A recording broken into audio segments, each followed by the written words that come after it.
சின்ன வெங்காயம் ஆம்லெட் செய்ய போகிறோம். அதுக்கு தேவையான விஷயம் வந்து சின்ன வெங்காயம், முட்டை, பச்சை மிளகாய். இப்போ வாங்க வீடியோக்குள்ளே போகலாம்.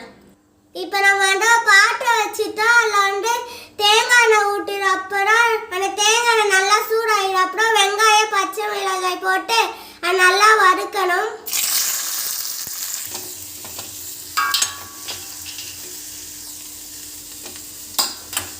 இப்போ நம்ம இதில் உப்பு போட்டுக்கலாம். இப்போ இந்த வெங்காயத்தை வேறு பாத்திரத்தில் மாட்டிட்டு இதை ஆறின அப்புறம் இதில் முட்டை போட்டுக்கலாம்.